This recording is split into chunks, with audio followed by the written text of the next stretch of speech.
I'm Carol Cohn, and welcome to Purpose 360, the podcast that unlocks the power of purpose to ignite business and social impact. In today's bonus show, I'm thrilled to have Martin Whittaker, CEO of Just Capital and a great friend of Purpose 360, return to the show to give us his impressions of the recently completed Davos. This year, the theme was cooperation in a fragmented world. We're going to hear from Martin. What was the conversation about climate, technology, and AI? But most importantly to Martin is the issue of it's not just about talk, and that he feels optimistic that companies are discussing ways to advance decarbonization, to advance technology for good, to take action. Because it's one thing for these CEOs and civil society groups and others to meet in the mountains of Davos every year. It's a whole nother thing for them to take action to form and forge, indeed, a just society. So join me. As always with Martin Whittaker, it's a great conversation.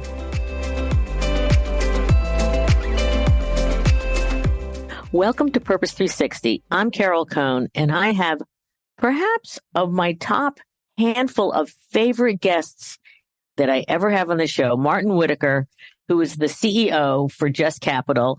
And we're going to chat today about it's right after Davos. And we'd love to chat with Martin because he's, got such a profound view of the world and what's happening in terms of stakeholder-based capitalism. So we're going to have a chat today. So Martin, welcome back to the show. Hey, Carol, great to be here. I thank you for the introduction. I'm humbled. I'm humbled.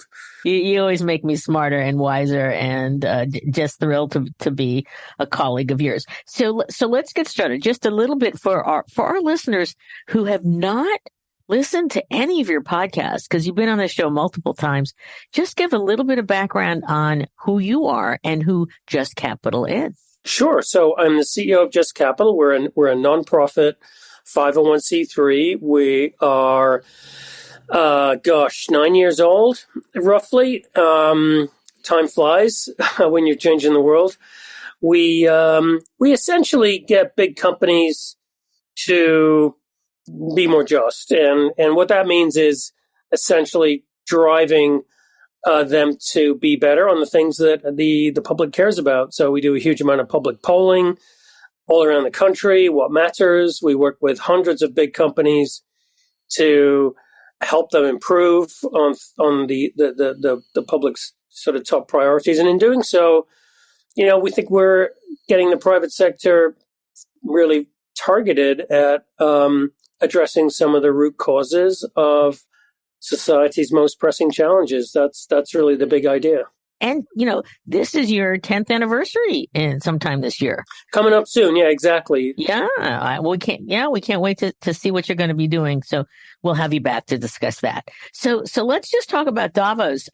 This year, the theme was cooperation in a fragmented world. I know that you didn't go, but there was a lot of Just Capital woven in to the event. The last time you were there, can you just give a little teeny tiny bit about what was it like then? And then, of course, COVID interrupted all of our lives. And then we'll talk about, what was the mood like at Davos this year? And then what some of the themes? It was interesting. We were last there in January 2020. And that was, if you will, the apex of this sort of overall idea of stakeholder capitalism. It was everywhere.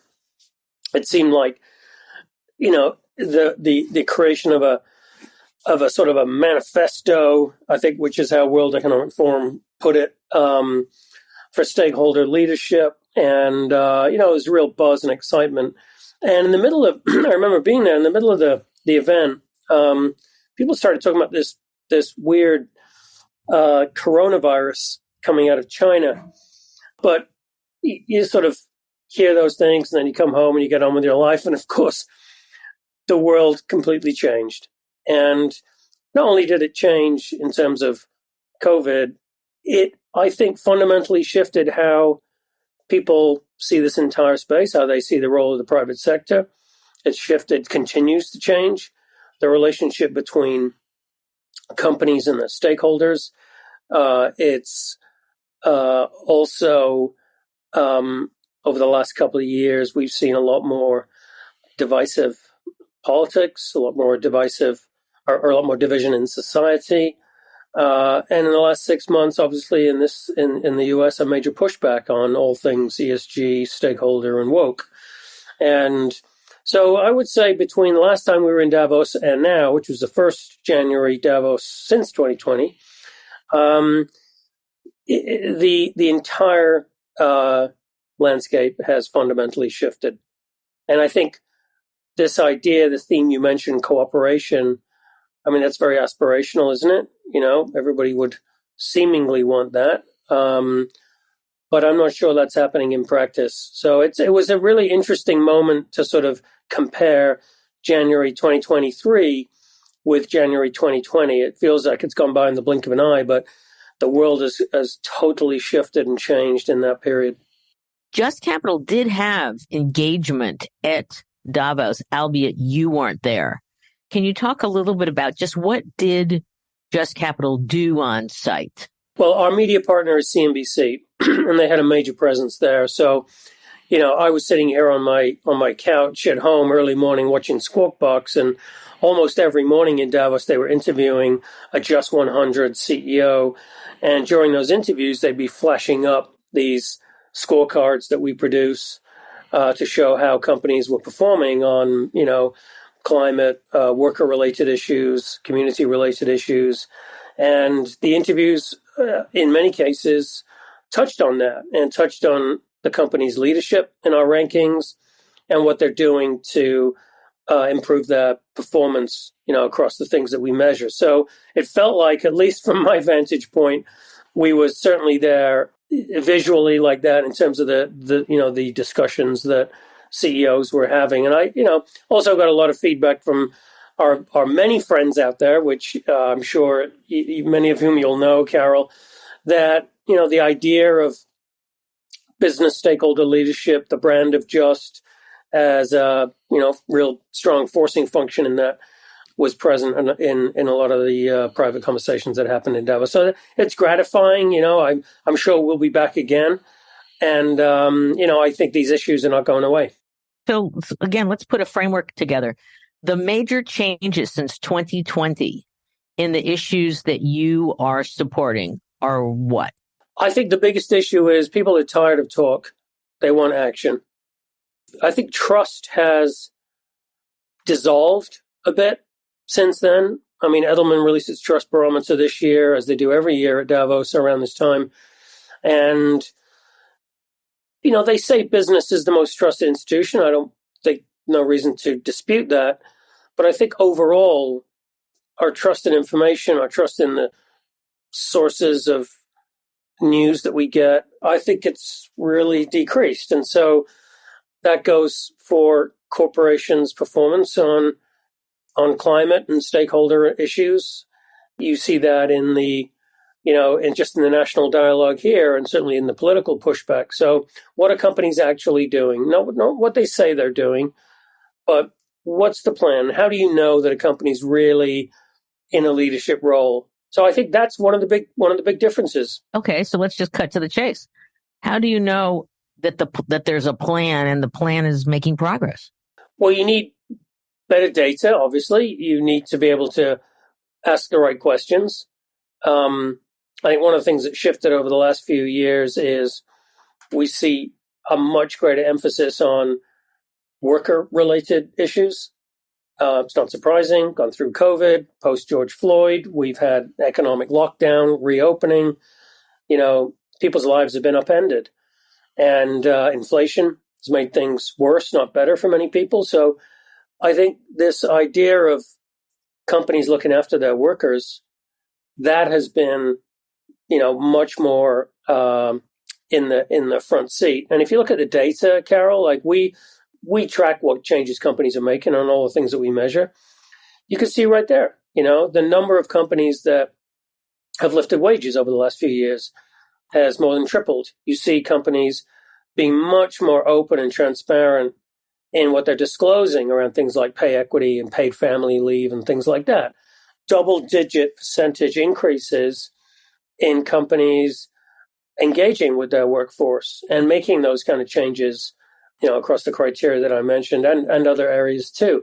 Advancement of board and senior leadership diversity at many, many companies. So I think we've seen real change in actual performance. The issues themselves have changed.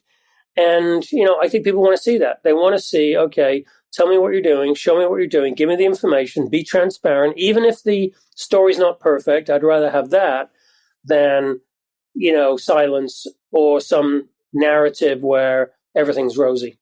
So when you had those CEOs that were just CEOs on CNBC, what were the major areas that they were discussing of importance at Davos? Inevitably at Davos, the conversation for U.S. audiences turns to politics because we tend to see now ESG and stakeholder leadership through a political lens. That's sort of the way it's being served up. And I think every company that I saw interviewed and every company that I'm in touch with now, they don't see it that way. They actually just focus on this what is good for business, creating value for my workforce, creating value for the communities where we operate. That's just good business. So people are not interested in politics. They're really interested in where does the rubber hit the road. Our chair, Paul Jones, did an interview recently when we launched the new rankings a couple of weeks ago. This is immediately prior to Davos. And the real focus of the questions and the thrust of the conversation was, how does this relate to financial and market performance?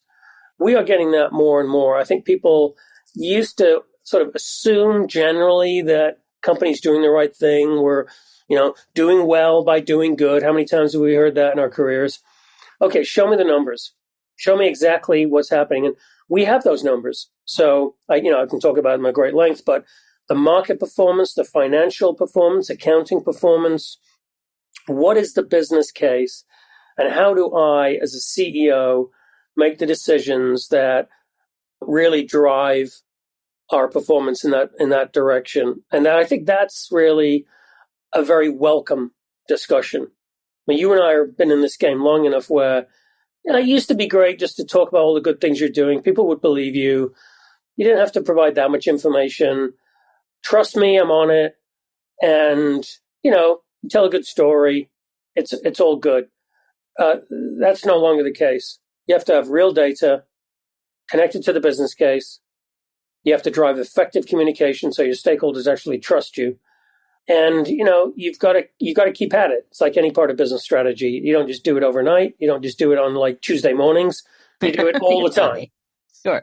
All the time. So let's talk specifically about one of those ESG issues, E as the environment, because there was a lot of discussion in Davos about climate and fascinating that despite whether you looked at the glass half full or half empty, that there were many CEOs that just said, we are going full bore against decarbonization. This is absolutely critical. So what do you think about that as one of the key themes from Davos? I think that it's totally appropriate. If you think climate change is a hoax and there's nothing happening, I'm not sure you're paying attention. But most importantly, you're really at business risk. And so almost every company nowadays, and certainly those who, have global operations that have been really doing the work to look at climate not as simply an environmental issue, not as a political issue, but as a business issue, as an economic issue. 20 years ago, I worked at Swiss Re, the world's biggest reinsurance company. We saw climate as an economic risk. It's a business issue that we had to position for. We have to think about in terms of what does it mean as a liability, as a business liability, as an Could you insure against the effects of climate change? It's all a clear business economic issue. And so if you're a good business leader, it's absolutely your duty to think about climate through that lens. What are the risks we might face? How might the world adapt to those risks? How do we think about adjusting in terms of the transition that is happening to a low and then ultimately a no carbon economy? How do we decarbonize the economy? That's going to create a huge amount of opportunity. Many CEOs that I've interviewed over the years talk about contracts they are winning around the world on the basis of the low carbon strategy. And so I think it's a massive business issue. And that is the framework that business leaders at Davos this year and throughout other meetings and other business venues, that's the framework that business leaders see it. And I think that is exactly right. And also authenticity. It comes back to like, are you really walking the talk? How do you know that all these future commitments you're making, how do you know you're on the right path? How do your stakeholders know that you're on the right path? There was an Edelman survey out last year that indicated that many investors don't believe the companies are on the right path or can meet their future targets for net zero. So there's a lot of work to be done just to show that companies not only have a handle on this as a business risk issue, but the actions they're taking are going to capture the opportunities and manage the risks in front of them. Also discussed as a theme was technology and especially AI. Mm-hmm. And I don't know if you have engaged with Chat GPT. Have you had a chance to do that yet? No, not yet. Some of my team have. We've been trying to figure out what does it mean for Just. You should try it on your own because it's going to give you a sense of what it can and can't do. And at some point, when I use it, and I've trialed it a lot, to get, background and data and examples, and then you have to check it because some of it's wrong. But at times I want to go, wow, that was great, because you get it instantly. And, I say you rock and it responds back to me, I'm a machine. I have no emotion, which I think is pretty funny. But did you hear any of your Just companies talking at all about AI and machine learning? Well, only in the context of AI and what it means for jobs, what it means for the future of employment. I think we've had frequent conversations with companies, not just tech companies, but, big sort of consumer-facing businesses that employ a lot of people. What does it mean for the future of work?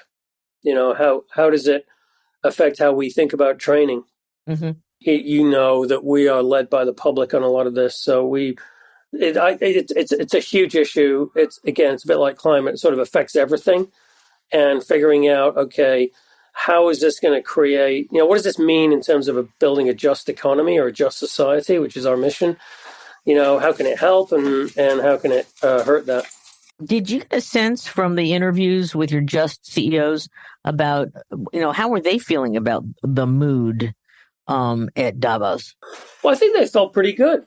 I think most of the interviews I've seen, most of the conversations I've had with folks who were there would suggest that it felt like it was a little more rooted in reality. As I said, I think there's been probably an increase in cynicism.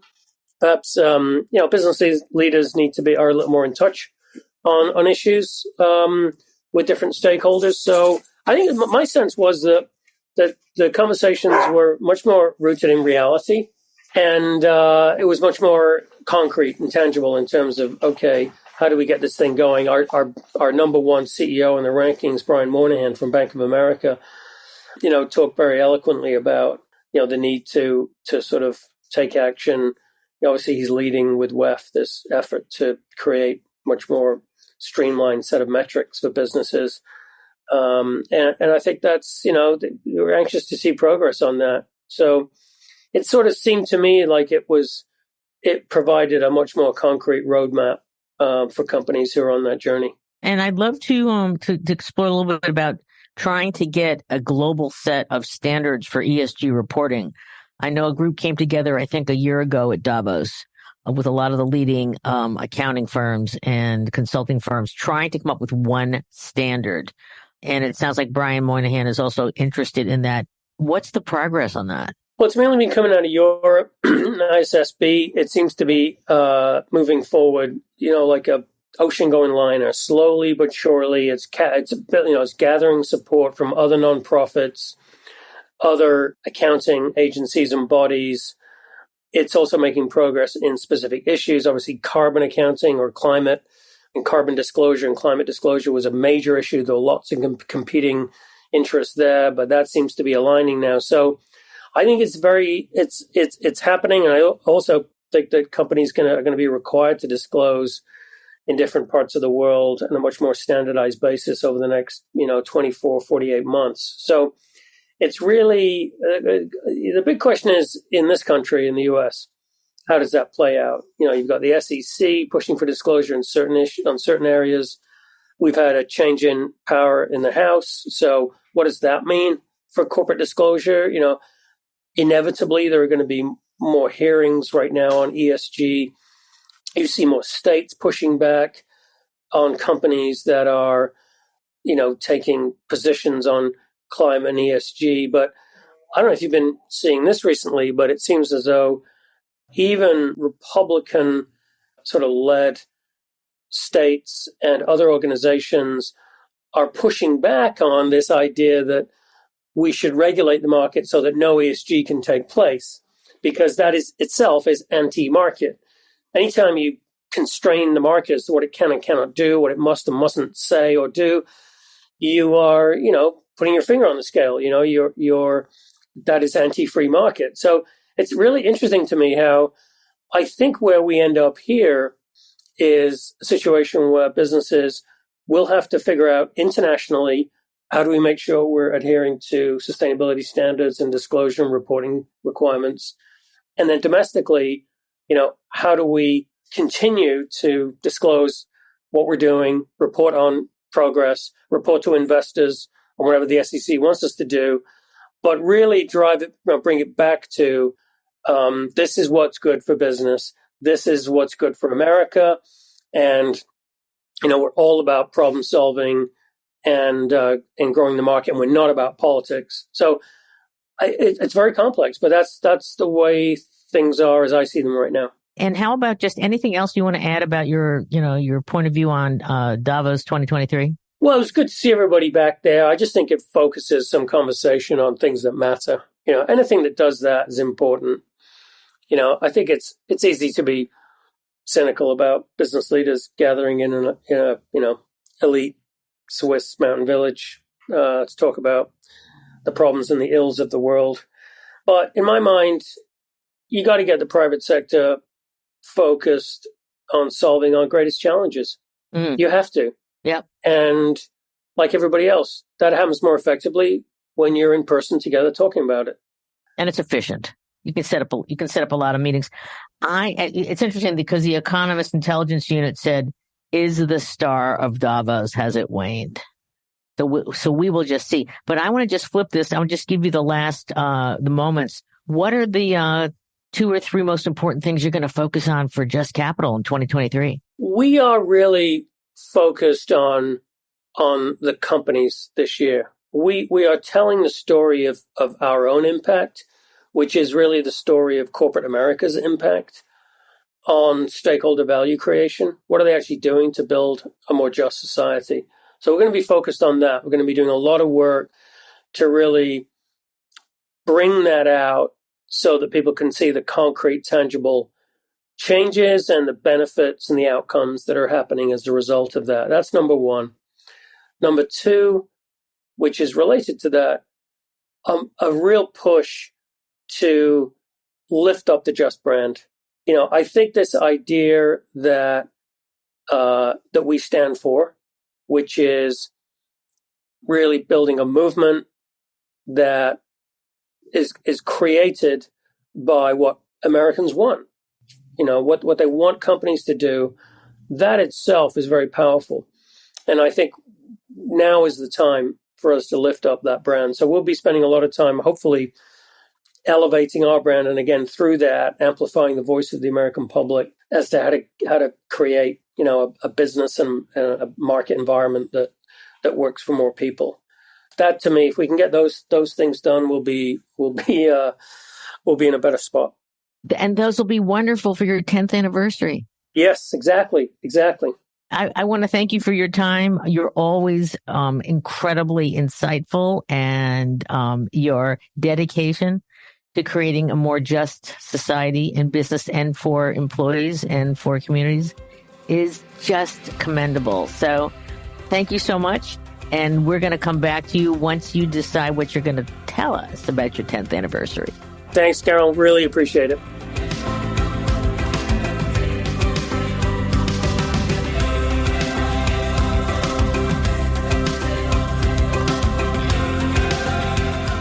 This podcast was brought to you by some amazing people, and I'd love to thank them.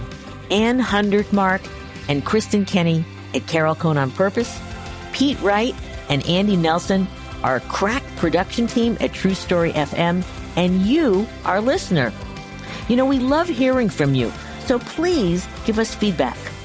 Let us know names of people you'd like to hear on a future episode. How about some new questions to ask? And also, please rate and rank us, because we really want to be as high as possible as one of the top business podcasts available, so that we can continue exploring together the importance and the activation of authentic purpose.